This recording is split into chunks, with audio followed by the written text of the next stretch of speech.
لوگوں، اپنے پروردگار سے ڈرو جس نے تم کو ایک شخص سے پیدا کیا، یعنی اول اس سے اس کا جوڑا بنایا، پھر ان دونوں سے کثرت سے مرد و عورت پیدا کر کے روئے زمین پر پھیلا دیے۔ اور اللہ سے ڈرو جس کے واسطے سے تم ایک دوسرے سے حقوق کا مطالبہ کرتے ہو، اور قطع رحمی سے بچو، کچھ شک نہیں کہ اللہ تمہیں دیکھ رہا ہے۔ اور یتیموں کا مال جو تمہاری تحویل میں ہو ان کے حوالے کر دو، اور ان کے پاکیزہ اور عمدہ مال کو اپنے ناقص اور برے مال سے نہ بدلو،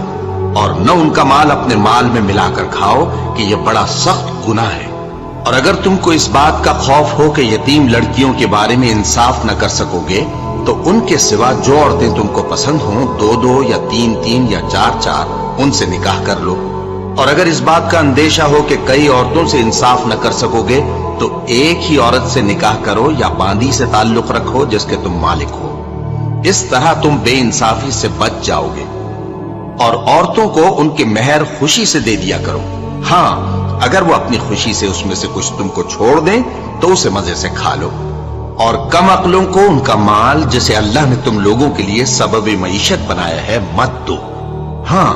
اس میں سے ان کو کھلاتے اور پہناتے رہو اور ان سے معقول بات کہتے رہو۔ اور یتیموں کو بالغ ہونے تک کام کاج میں مصروف رکھو اور جانچتے رہو،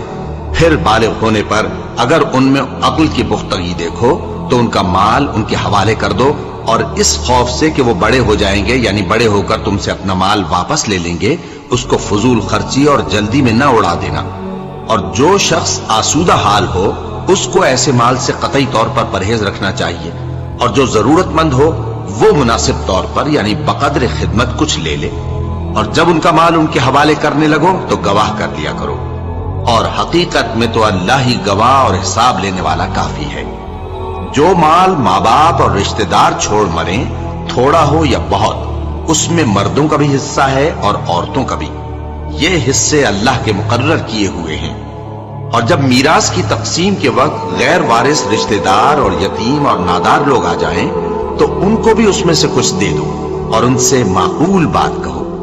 اور ایسے لوگوں کو ڈرنا چاہیے جو ایسی حالت میں ہوں کہ اپنے بعد ننھے بچے چھوڑ جائیں اور ان کو ان کی نسبت خوف ہو کہ ہمارے مرنے کے بعد ان بیچاروں کا کیا ہوگا۔ بس چاہیے کہ یہ لوگ اللہ سے ڈریں اور درست بات کہیں۔ جو لوگ یتیموں کا مال ناجائز طور پر کھاتے ہیں وہ اپنے پیٹ میں آگ بھرتے ہیں اور ضرور دوزخ میں ڈالے جائیں گے۔